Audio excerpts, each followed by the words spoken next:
Por la mañana, cuando las campanas del monasterio dieron la primera hora, los guardias de la puerta principal oyeron un grito tan agudo que atravesó la niebla matinal como un cuchillo atraviesa la tela. Era una voz femenina, aguda, desgarrada, sin petición ni esperanza, solo un espasmo de terror.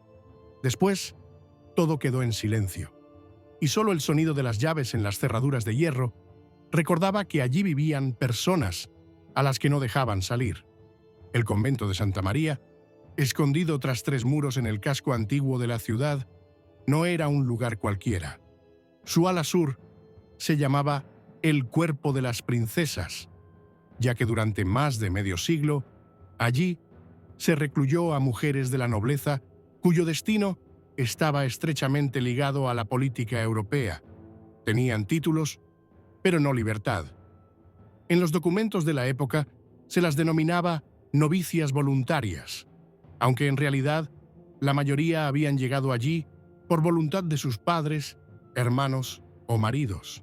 Allí se encontraban las hermanas de reyes derrocados, las viudas de duques ejecutados, las hijas ilegítimas de gobernantes e incluso una novia rechazada por el propio rey en favor de un matrimonio más ventajoso. A la cabeza de este harén cerrado estaba la anciana madre superiora Agata de Lorena, una mujer a la que llamaban en secreto la llave de Europa. Sabía demasiados secretos, por lo que se le permitía dirigir el convento sin la intervención de las autoridades eclesiásticas. Pero ahora su poder se tambaleaba. A finales de otoño, una fiebre se extendió por el edificio de las princesas y la primera víctima, la joven hija del duque de Saboya, murió en medio de fuertes convulsiones, cubierta de manchas por todo el cuerpo. Los primeros informes conservados en los archivos de la ciudad describen la enfermedad como fiebre con úlceras negras, aunque entonces nadie se atrevía a pronunciar la palabra peste. Los médicos, invitados en secreto y admitidos solo a una de las enfermas, prescribieron sangrías y compresas calientes con hierbas, pero sus consejos fueron rápidamente silenciados. La noticia de la infección dentro del convento podía provocar un escándalo político. Entre las reclusas había novias de futuros esposos, y la muerte de una sola de ellas amenazaba con romper los acuerdos diplomáticos. Durante esas semanas, toda la atención se centró en una figura, la princesa Isabel de Aragón, viuda del duque fallecido sin descendencia y sobrina del rey de Francia. Tenía más de 40 años y llevaba más de 15 viviendo entre los muros del convento. Según los rumores, el rey la mantenía allí por temor a su influencia sobre la nobleza. Ahora, la enfermedad había llegado a sus aposentos.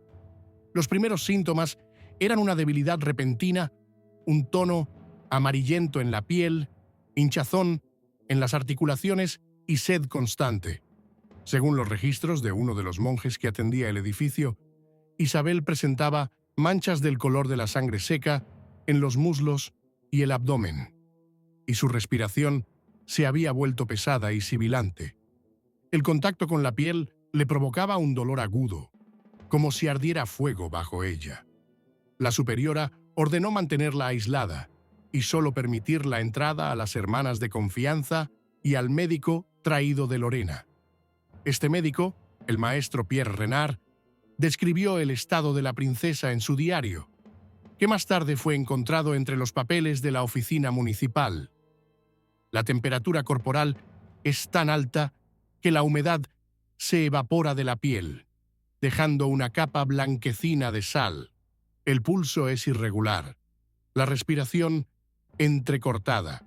Le hice una sangría, extrayéndole al menos una octava parte de la sangre, como se prescribe en estos casos, y le apliqué una pomada de manteca de cerdo, ajo machacado y raíz de valeriana en las úlceras de la ingle. Se quejaba de visiones. Afirmaba que su difunto esposo estaba de pie en un rincón de la celda y la llamaba por su nombre. Alrededor de la enferma comenzaron a gestarse intrigas. Llegó un mensajero de París con una carta del rey, en la que exigía informes diarios sobre su salud. En los pasillos del palacio se decía que si Isabel moría, su rica dote, varias propiedades en Borgoña, pasaría automáticamente a la corona. Sin embargo, algunos parientes influyentes en Saboya insistían en que las propiedades debían volver a sus manos. Esto amenazaba con convertirse en un conflicto diplomático. Los sirvientes que atendían a la reina comenzaron a desaparecer. A algunos los enviaban a curarse a pueblos lejanos. A otros los encontraban muertos en el jardín del monasterio, con los mismos síntomas de la enfermedad. Oficialmente se les enterraba por un resfriado, pero en informes secretos de los guardias de la ciudad se indicaba que los cadáveres estaban negros, con profundas úlceras y un hedor a putrefacción. En aquellos días, el convento parecía una fortaleza sitiada. Las puertas se cerraban con 3 cerrojos, había hombres armados haciendo guardia en las torres y los habitantes del lugar intentaban evitar la calle que conducía a la muralla occidental. Se decía que por la noche se oían toses, gemidos y un llanto femenino en voz baja. La superiora prohibió tocar las campanas cuando morían las hermanas para no llamar la atención de la ciudad. Mientras tanto, el estado de Isabel empeoraba. Rechazaba la comida y solo pedía agua y una infusión de semillas de amapola, que le proporcionaba un breve descanso, pero la sumía en el delirio. A veces gritaba que las paredes del convento estaban en llamas e intentaba levantarse de la cama, arrancándose las vendas. El maestro Renard escribió: sus ojos se volvieron rojos, como llenos de sangre. El olor de su boca era insoportable. Su lengua estaba cubierta de una capa negra. Las venas se le hincharon, le temblaban las manos y la piel de los dedos comenzó a desprenderse. Según testigos presenciales, siempre había 2 guardias alrededor de su cama, no para protegerla, sino para que nadie pudiera acercarse sin el permiso de la Madre Superiora. Algunos sospechaban que su muerte sería la señal para una redistribución del poder y las tierras, por lo que vigilaban a todo el que entraba en sus aposentos. En la tarde del 25º día de enfermedad, un fuerte olor a quemado se extendió por el convento. En la cocina se quemaban las sábanas y la ropa de las hermanas fallecidas. Los cadáveres se sacaban por la noche, en carros cerrados tirados por monjes novicios. En uno de los informes de la Guardia Municipal se lee: vi cómo sacaban del convento un cadáver cubierto con una lona, bajo la cual se movían ratas. Fue entonces cuando, según una de las sirvientas, comenzaron a susurrar en los pasillos que la enfermedad era solo una excusa y que, en realidad, en el edificio de las princesas se estaba llevando a cabo una silenciosa eliminación de quienes se interponían en los planes del rey. Al final de la segunda semana de invierno, el olor a podredumbre en el ala sur del monasterio era tan fuerte que incluso los soldados, acostumbrados a ver heridos en el campo de batalla, pidieron a la Madre Superiora pañuelos con vinagre para hacer guardia en las puertas. De las paredes emanaba un aire cálido y sofocante, y en los días helados, el vapor se elevaba de las estrechas ventanas de las celdas, como si el edificio respirara con el aliento pesado y caliente de un moribundo. La princesa Isabel ya no se levantaba de la cama. Su cuerpo se había adelgazado, pero el vientre y las piernas se habían hinchado tanto que la piel se tensaba y amenazaba con romperse.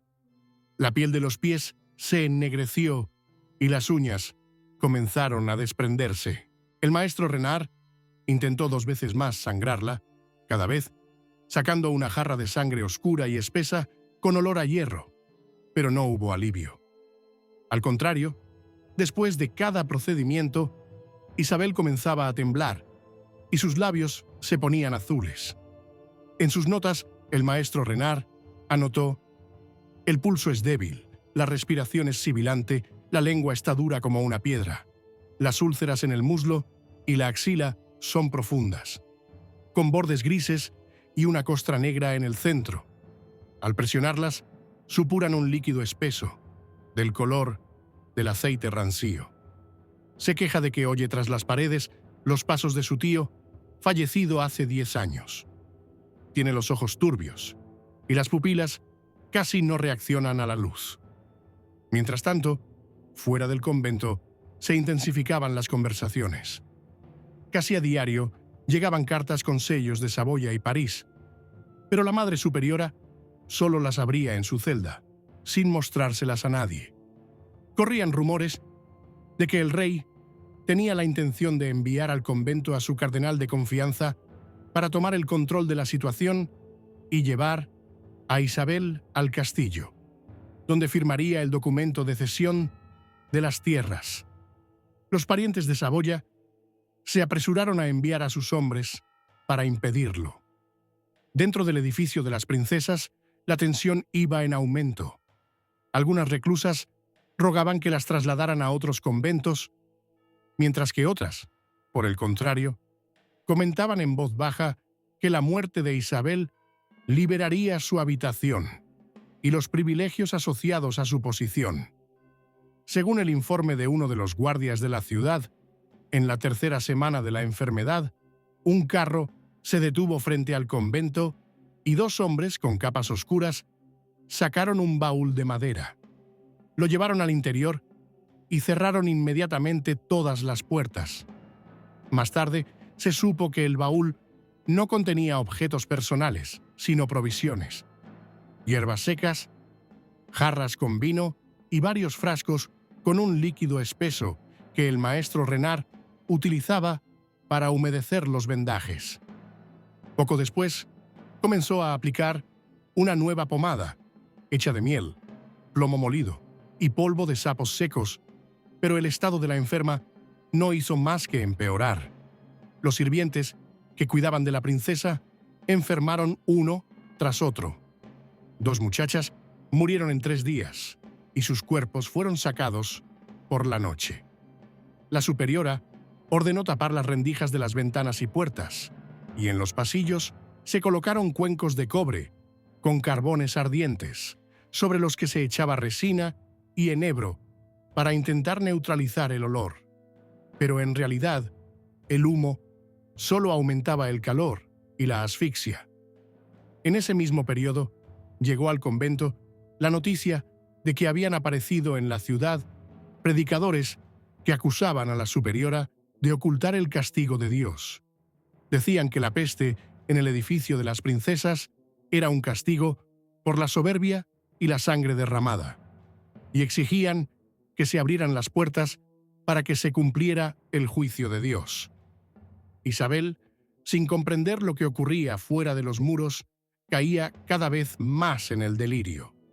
Llamaba a su difunto marido, murmuraba oraciones entremezcladas con amenazas y, según una sirvienta, una vez comenzó a gritar que le echaban tierra del cementerio en la comida. Después de eso, se negó a comer. Solo se alimentaba de vino diluido y caldos que le traía el maestro Renard. En la 4ª semana, la enfermedad alcanzó un estadio en el que la piel de las manos y los pies comenzó a desprenderse en grandes trozos, dejando al descubierto el tejido muscular húmedo y de color rojo oscuro. Los dedos de la mano derecha se ennegrecieron y comenzaron a secarse. El médico intentó vendarlos con resina y tela, pero el olor a putrefacción era tan fuerte que era imposible permanecer en la habitación sin un pañuelo sobre la cara. En ese momento, llegó a la ciudad una pequeña comitiva de Saboya. Exigían reunirse con Isabel, pero la Madre Superiora se negó rotundamente, alegando peligro de contagio. En realidad, temía que sus parientes la llevaran lejos de la influencia del rey En respuesta, los saboyanos intentaron sobornar a los guardias, pero estos, conscientes de que la desobediencia les acarrearía la horca, se negaron. Al atardecer de uno de esos días, encontraron en el patio del convento el cadáver de un joven novicio con una marca azul en el cuello, clara señal de estrangulamiento. Oficialmente se anunció que había muerto de debilidad en el pecho, pero todos sabían que se trataba de una advertencia para quienes intentaran sacar información fuera de los muros. La situación de Isabel se volvió crítica. Respiraba con dificultad, le temblaban las manos y se le cerraban los ojos. El maestro Renard escribió: «El cuerpo no acepta ni comida ni bebida. El corazón late, pero con interrupciones. El rostro se contrae por los espasmos. Temo que la muerte llegue mientras duerme y que nadie sepa a qué hora exactamente. Pero la muerte aún no llegaba. En cambio, la enfermedad parecía mantenerla al borde del abismo, prolongando la agonía y con ella la lucha entre quienes esperaban su fin. Al final de la 5ª semana de enfermedad, el ala sur del monasterio parecía un depósito de cadáveres, donde los vivos ya no se atrevían a entrar. Los pasillos estaban desiertos. Las puertas de muchas celdas permanecían cerradas durante días, y solo de vez en cuando, el silencio era interrumpido por la tos, un débil golpe en la pared o un sonido similar a un arañazo. Ya nadie intentaba ocultar que la enfermedad estaba acabando con el cuerpo de las princesas. La única pregunta era quién sobreviviría hasta la primavera.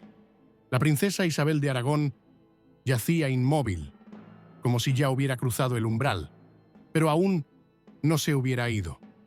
Su piel había adquirido un tono gris verdoso y las venas se le marcaban como hilos oscuros. Su rostro estaba demacrado, sus labios agrietados y con cada respiración emitía un sonido sordo y viscoso, como si tuviera líquido en el pecho. Su respiración era tan escasa que en los intervalos entre respiraciones parecía que había muerto. El maestro Renard, que ya había perdido la fe en la curación, se limitaba a cambiarle las vendas y humedecerle los labios con un trapo empapado en vino diluido. En su diario escribió: «El olor en su celda es una mezcla de carne en descomposición y hierro viejo. Su rostro parece una máscara de cera, pero con manchas que cambian de color, de amarillo a negro. La piel de la pierna derecha se ha reventado y de la herida sale un líquido pegajoso con un olor que hace que te marees. Apenas reacciona cuando le hablan. A veces abre los ojos, mira al techo, mueve los labios y susurra nombres que no conozco». Mientras tanto, la guardia del rey se reunió a las puertas del convento. Su llegada no era ningún secreto. En la ciudad se llevaba una semana hablando de que el rey había ordenado llevar a Isabel al castillo para que la atendieran adecuadamente. Pero todos entendían que se trataba de su firma en los documentos de transferencia de tierras. La madre superiora, Agatha von Lothringen, cerró las puertas y alegó peligro de contagio, pero en el patio ya se estaban haciendo preparativos. Monjes novicios armados, tablas para atrancar las puertas, un caldero con agua hirviendo junto a la puerta. Esa misma noche, un grupo de personas de Saboya se acercó en secreto al convento. Su líder, el hermano del difunto marido de Isabel, traía una carta con el sello del duque de Saboya. La carta exigía que se entregara a la princesa bajo la protección de su casa natal y amenazaba con que, en caso de negativa, Saboya rompería los acuerdos comerciales con Francia. La superiora no les abrió las puertas. Dentro del convento comenzaron los enfrentamientos. Varias hermanas cercanas a la parte saboyana intentaron llegar por la noche a los aposentos de Isabel, pero fueron detenidas por la guardia del rey. Según los rumores, una de las mujeres desapareció y por la mañana encontraron en el jardín un trozo de su ropa empapado en sangre. En ese momento, la enfermedad entró en fase de putrefacción en vida. Los dedos de la mano derecha de Isabel se desprendieron uno tras otro, dejando al descubierto los nudillos. Los pies se ennegrecieron por completo y el maestro Renard, con voz temblorosa, reconoció que los tejidos ya estaban muertos. En condiciones normales, habría recomendado la amputación, pero ahora era inútil. La muerte se acercaba al cuerpo desde la periferia hacia el corazón. Los apuntes de una de las sirvientas, encontrados años más tarde, dicen: «Cuando le levanté el brazo para cambiarle el vendaje, la piel se desprendió como un trapo mojado y vi un tendón blanco y seco. No gritó, solo gimió, en voz baja, casi inaudible.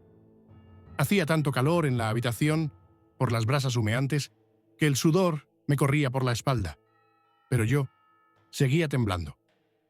Cada vez había más gente detrás de las puertas. Los soldados reales y los saboyos estaban acampados, separados por una estrecha carretera, pero nadie se atrevía a asaltar la ciudad. Los ciudadanos traían noticias de que en la catedral ya se estaba discutiendo la intervención del arzobispo, por temor a que el asedio se convirtiera en un baño de sangre. Al atardecer de la sexta semana de enfermedad, Isabel recibió la visita de la superiora. Una criada que había escuchado a escondidas detrás de la puerta le transmitió lo siguiente. La superiora se inclinó hacia el oído de la princesa y le dijo en voz baja que era hora de entregar su voluntad al Señor y firmar los documentos para no abandonar la tierra a los infieles.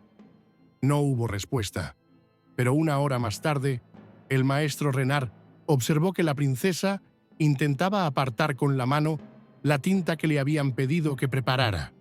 Esa noche se oyeron gritos en el convento. Varias personas intentaban saltar el muro. La guardia abrió fuego con ballestas. Por la mañana encontraron 2 cadáveres junto al foso, pero ninguna de las partes los reconoció. En la celda de Isabel, ni el vinagre ni la resina podían ocultar el olor a descomposición. El cuerpo se convirtió en una fuente de hedor que se extendía por los pasillos. Varias hermanas comenzaron a quejarse de náuseas y mareos, y la Madre Superiora ordenó cerrar completamente el ala sur, dejando solo al médico y a 2 sirvientes con la enferma. Pero cuanto más se prolongaba el asedio, dentro y fuera, más claro estaba que la cuestión ya no era si Isabel sobreviviría, sino quién obtendría su cuerpo y su firma. Al final de la 7ª semana, la enfermedad dejó de obedecer incluso al paso del tiempo. Los días y las noches se confundían, porque en el ala sur ya no se oían las campanas que llamaban a misa, y los pasos sobre los suelos de piedra sonaban raros y sordos. Isabela d'Aramón yacía como paralizada en una extraña y angustiosa espera. Sus ojos ya no se cerraban por completo. En los rincones se acumulaba una mucosidad oscura y su respiración era apenas perceptible. El maestro Renard escribió: «El corazón late tan lentamente que cuento con los dedos las pausas entre los latidos. El cuerpo está frío, desde las rodillas hacia abajo. La piel de las espinillas y los pies se ha convertido en una costra negra. El olor es tan fuerte que me veo obligado a sostener un trapo con vinagre en la mano. Tiene los labios agrietados hasta sangrar y la lengua parece ya muerta. Pero aún está en este mundo, y eso es más doloroso que la muerte». Mientras tanto, fuera, la situación se agravaba. La Guardia Real, siguiendo órdenes del propio monarca, comenzó a prepararse para el asalto. Acercaron un enorme ariete a las puertas y en las murallas del edificio aparecieron monjes armados con ganchos y lanzas. Los saboyos, que no querían ceder la iniciativa, aprovecharon la protección de la noche para incendiar parte de la muralla occidental, con la esperanza de distraer a los defensores y entrar en el interior. Esa noche, el estruendo y los gritos se mezclaron con los gemidos de los enfermos. En medio del humo y el tumulto, varios hombres armados lograron abrirse paso por la puerta trasera que daba al jardín del monasterio. Se dirigieron directamente al ala sur. La Madre Superiora, al enterarse, ordenó cerrar inmediatamente el pasillo que conducía a la celda de Isabel y colocar a 2 guardias con alabardas cruzadas en la puerta. Pero la puerta se abrió, no para los hombres armados, sino para el médico. El maestro Renard, comprendiendo que las últimas horas de la princesa habían llegado, insistió en estar con ella. Anotó: su cuerpo tiembla ligeramente, su respiración se ha vuelto burbujeante, como si el agua subiera desde lo más profundo de su pecho. En su rostro han aparecido manchas de color plomizo. Mira al techo, pero sus ojos ya no ven. Mueve los labios con dificultad. Solo oigo algunas palabras: frío, llaves, puerta. Parece que entiende algo. En ese momento, 2 guardias del rey irrumpieron en la celda con un pergamino y una pluma. Exigían que Isabel, incluso en su estado, firmara con una cruz el documento. La superiora se quedó en un rincón, observando. El médico protestó, pero uno de los guardias lo empujó contra la pared. La princesa, apenas respirando, levantó la mano, pero la pluma se le cayó de los dedos. Entonces, uno de los soldados, tomando su mano, intentó pasarla por el pergamino. En ese momento, su cuerpo se arqueó en un fuerte espasmo. Un jadeo salió de su boca y todo quedó en silencio. La sirvienta que presenció la escena declaró más tarde: murió con los ojos abiertos. Estaban vidriosos y por un instante me pareció que veía cómo sus manos tocaban el papel. Tras la muerte de Isabel, la celda fue inmediatamente cerrada con llave. La parte real afirmaba que la firma había sido puesta, los sabañones que no. Se produjo una refriega en el patio del convento. En medio del tumulto, el cuerpo de la princesa fue sacado por una puerta lateral, cubierto con una tela áspera, pero, de camino al carro, se resbaló de las manos de los portadores y varios testigos afirmaron que un líquido negro se derramó sobre la nieve, dejando una mancha que no desapareció hasta la primavera. Esa noche, el monasterio fue saqueado hasta la mitad. El cuerpo de las princesas quedó vacío. Algunas reclusas fueron llevadas a diferentes conventos, otras simplemente desaparecieron. El maestro Renard dejó su última anotación: he visto la muerte, pero nunca así. No fue como el apagarse de una vela, sino como el derrumbe de un muro. Y con ella se derrumbó toda esta oscura fortaleza. La muerte de la princesa Isabel de Aragón no fue el final, sino el comienzo de una serie de acontecimientos que sacudieron a la mitad de las cortes de Europa. Apenas sacaron el cuerpo fuera de los muros del convento, las partes real y saboyana comenzaron a discutir abiertamente sobre si se había firmado el documento.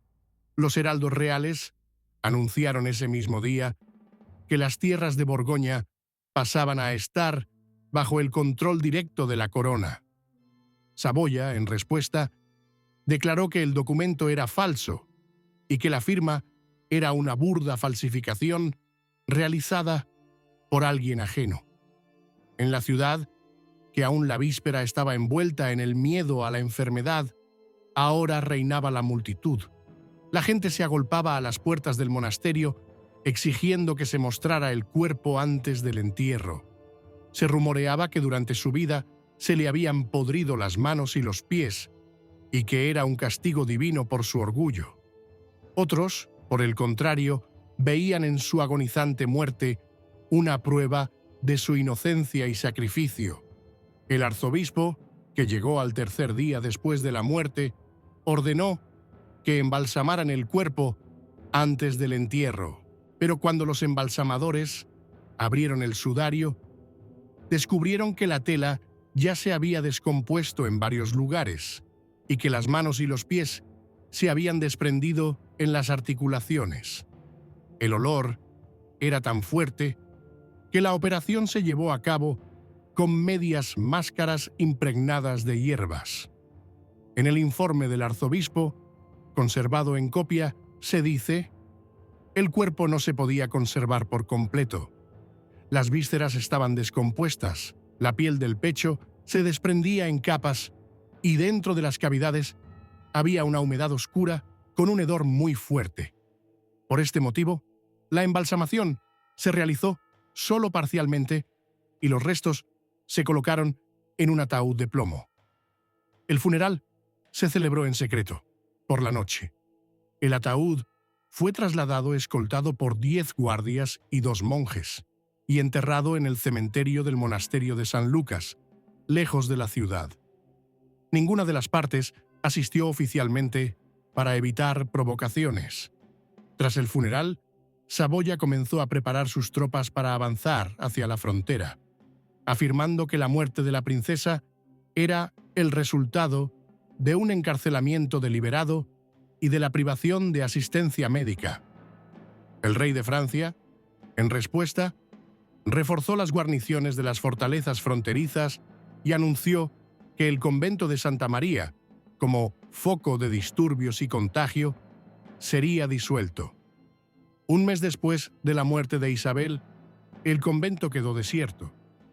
Las reclusas que sobrevivieron a la enfermedad fueron distribuidas por diferentes conventos, y algunas fueron enviadas a lugares tan remotos que nunca más se supo de ellas.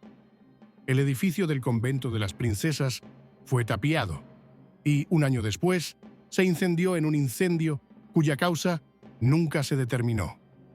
En la memoria popular, Isabel quedó como una figura ambigua. Para algunos, era una mártir, privada de libertad y muerta en cautiverio. Para otros, una peligrosa intrigante cuya muerte abrió el camino a nuevas posesiones para el rey. En algunos conventos se cantaban cantos sobre sus sufrimientos, pero el Vaticano nunca los reconoció oficialmente. En los tratados médicos del siglo siguiente, el caso de Isabel se mencionaba como ejemplo de decomposición prolongada del organismo con fiebre y úlceras. Y algunos médicos afirmaban que su enfermedad fue uno de los primeros brotes de peste en la región, que se intentó ocultar por motivos políticos. Así, su muerte supuso al mismo tiempo el fin del antiguo aislamiento y el comienzo de los juegos abiertos entre dinastías, y la ciudad recordó durante mucho tiempo aquel invierno en el que las luces brillaban tras los gruesos muros del convento y nadie sabía que entre aquellos muros moría una mujer cuya firma podría haber cambiado el mapa de Europa.